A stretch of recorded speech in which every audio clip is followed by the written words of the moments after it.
Bakit tinatanong? Sino ito yung leader? Wala naman ano, team leader lang para sa... Wala po, bigay lang kami. Wala po, sama-sama lang kami dito. Ilan sila? Pasa lang po ng pinili. Nagpasa Video, lang. nakita lang Opo, natin. bali wala po rally ma'am, ano lang to, interview, gano'n, live. Okay. Tapos pasa po ng pinili. Okay na po. Pasa lang ng petition. Walang gulot pa. Tapos, Okay ma'am, okay to. Ah, sige, sige.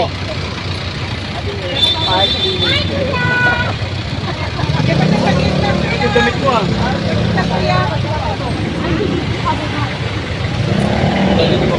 So, ayan guys, yung ating mga kasama. Kung saan yan galing, may darating pa 3 grupo mamaya na iba-ibang oras.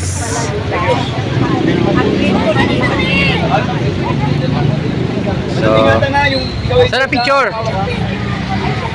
Apat na tao na may-ari. Ayan. ay naman, may camera.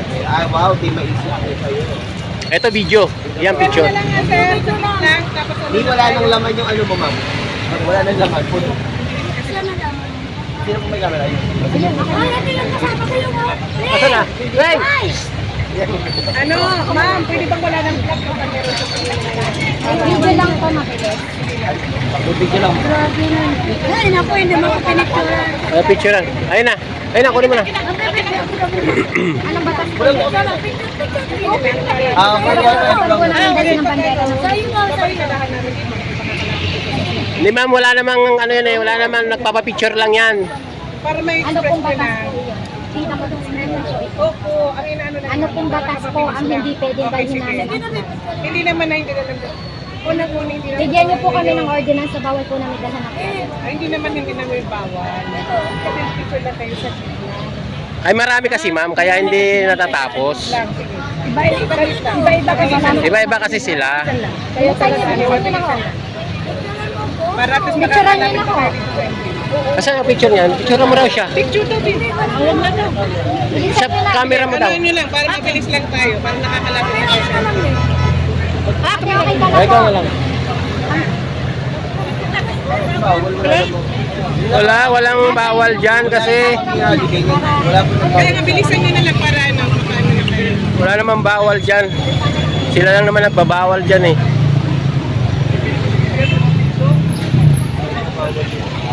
Nagpapapicture lang bawal. Yan. Ala. Kahit piso pa yan.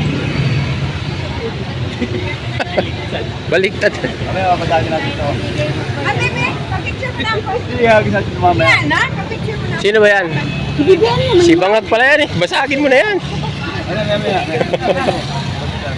Walang silbing pangulo yan. Ulo at sipon.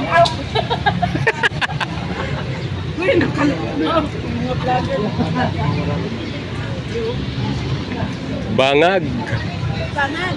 Banag. Tangin ang presidente yan.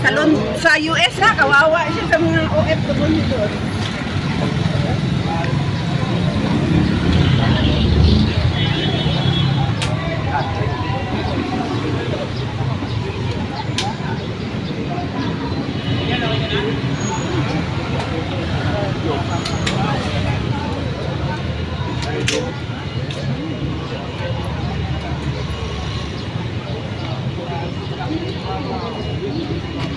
Bawal na magpa-picture dyan. Bawal daw. Sabi ng mga polis, bawal daw magpa-picture. Let's go, LGBT! Let's go, LGBT! Saway itong mga polis na to. Ante na ito parigata kasi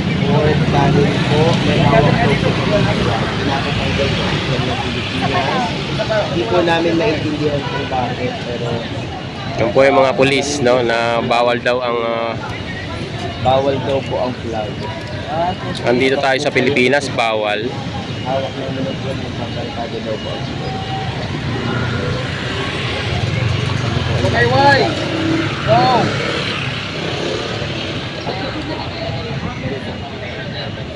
Ayan, sa mga followers po. Tama na, mangitim ka.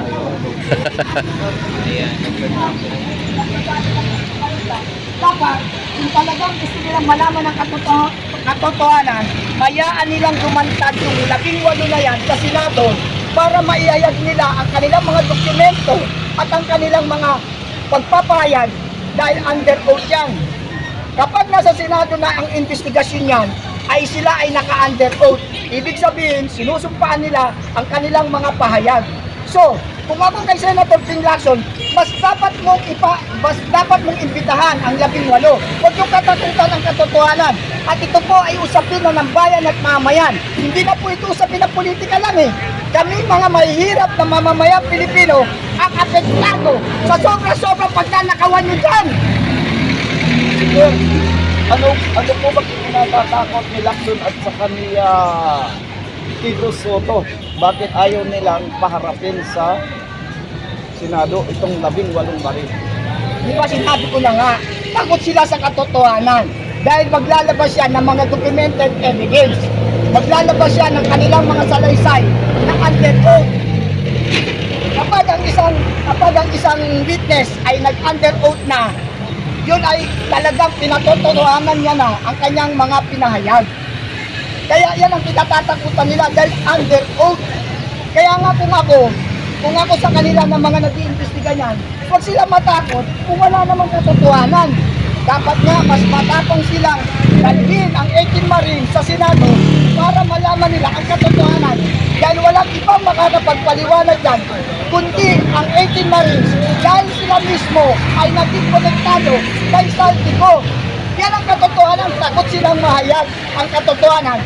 Dahil kapag nag-under oath ang 18 Marines sa Senado, with document evidence yan, doon mabibisto ang katotohanan. Kaya ayaw nilang imbitahan ang 18 Marine natin na naninindigan para sa katotohanan, para sa bayan at mamayan. Hindi na po ito usapin ng politika.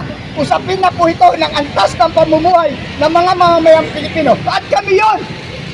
Sir, tanong ko lang, ano yung reaction mo doon sa naging parang pagkontra ni Soto sa mangyayari sanang investigasyon sa Senado dito po sa allegation ng palimalutang pera?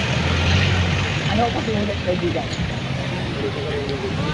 Ano yung komento mo sa pagtotol ni Soto na magkaroon ng investigation sa Senado dito po sa malimalutang pera? Yan.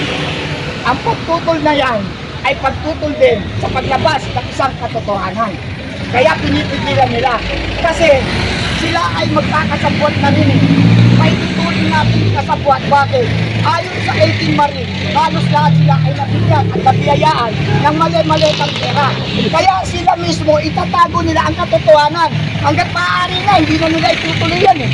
Kaya lang, nakapublic na yan, kaya alam na ng mga mamayan, for delikadesa, itutuloy nila yan. Ngunit nga lang, itadivert nila ang katotohanan. Ang warrant of arrest, pinapakita sa cellphone. Hindi po may Mag-vlog daw si Art. Mama Ron shout out sa'yo. papel po yan, na ipapakita sa'yo, tapos babasahan ka ng Miranda right. Kabasa sa'yo ng Miranda right, meron kang pipirmahan dyan para ikaw ay sumama. Yan po ay dapat physical, dokumentado, black and white. Hindi po pwedeng cellphone. Wala po sa batas ng konstitusyon ng bansang Pilipinas na manguhuli ka na ang hawak mo sa cellphone. Pwede pong mapabricated ang cellphone. Marami pong expert na IT na pwedeng baguhin ang nakalagay sa cellphone natin. Kaya hindi po consider na ang warrant of arrest dapat ipapakita through cellphone. Bawal po yun at illegal din po yun. Kaya yan po ay may kukonsider na ang pagpapadala sa ating magiting na Pangulong Duterte ay illegal arrest. Yan po ay considered kidnapping. Excuse sir, ano po bang masasabi niyo patungkol doon kay Torre na ang sabi ni Torre, ang isang tao na kriminal pwede arestuhin kahit walang waran. Sabihin lang nasa headquarters ang waran. No, Ano masasabi niyo? no. Malaking kagaguhan yan. Hindi siya magiging general kung hindi niya alam ang batas. Ang tunay na batas, yung sinasabi nyo, yan yung tinatawag na civilian arrest. Yung on act na nakita mo ang isang krimen, pwede kang umaresto. Pero depende sa kapasidad mo. Kung kaya mong arrestin on act, halimbawa may nagpapatayan dyan, malakas ang loob mo, pwede mo siyang hulihin yung sumaksak doon. Kung malakas ang loob mo, yun yung tinatawag na actual scenario na pwede mong i-apply yung tinatawag na civilian arrest. Without warrant of arrest po yun, Halimbawa, may inold up or merong inis na tiyan, kinuha na ng wallet, tumakbo, dumaan sa harapan mo, kaya mong huliin. Kaya mong huliin yun. Hinuli mo, walang warrant of arrest, pwede. Dahil yun ay actual scenes of the crime. Thank you. Thank you. Okay kayo. Okay, kayo. Kayo po, Ate Teresa. Teresa Antiviros. Okay kayo. Okay, kayo. Salamat kayo. Teresa rin po.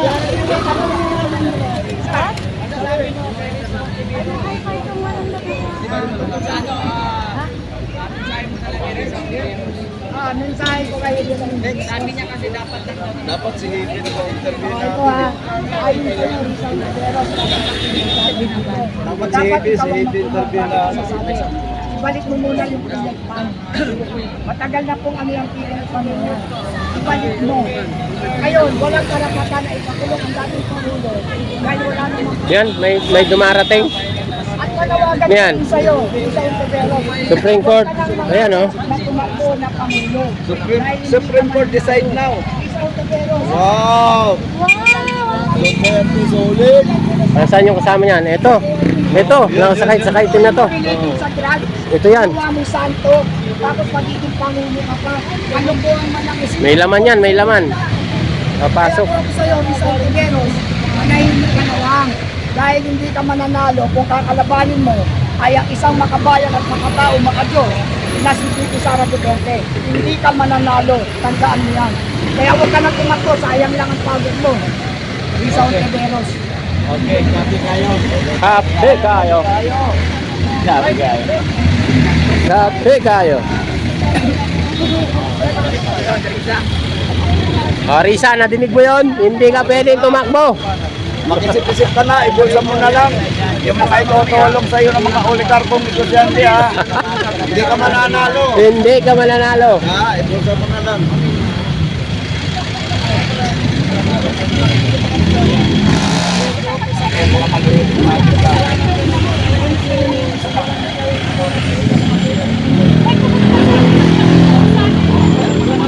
Yan. Mga vloggers ng Manila. Basta, ayan si Kali Guys, maraming salamat sa inyong suporta, no, sa ating Tatay Duterte. Ayan, nandito pa yung ating mga kasama. May mga parating pa tayo ng mga kababayan natin na gustong humabol. At 3 grupo po yan, no? 3 grupo. 3 grupo po yan na pupunta dito sa atin, no? Hintayin natin yan. Maraming salamat sa inyo.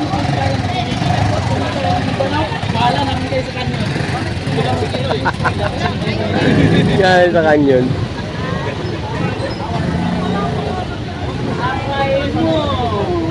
Aray ko. Lupin din, si Lupin yun eh, Lupin. Anong mensahe mo sa pagtulong ng sipon ni Lupin?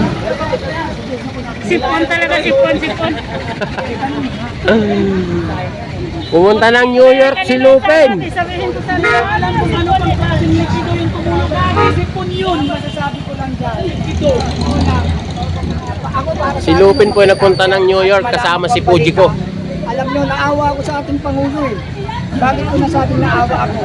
Kasi para siyang napapabayaan ng kanyang mga private cars. Ano? Kasi kapag Pangulo ka, meron kang private cars, may nag-aalala sa kanyang may monitoring yan eh. May tinatawag Thank you very much po sa inyo lahat, guys. Maraming salamat po sa inyong pagsuporta sa amin. Kaya maraming salamat po sa inyo lahat, guys. May mga kasama pa tayo na dumarating, no? Ayan yung ating mga kasama. heartbeat niya, lahat yan. Check-up yan, general check-up. Bago lumabas. Yan si ano? Bakit? Bakit kailangan ng general check-up? Pagkawa dito kami. Mut. Mute. Mute.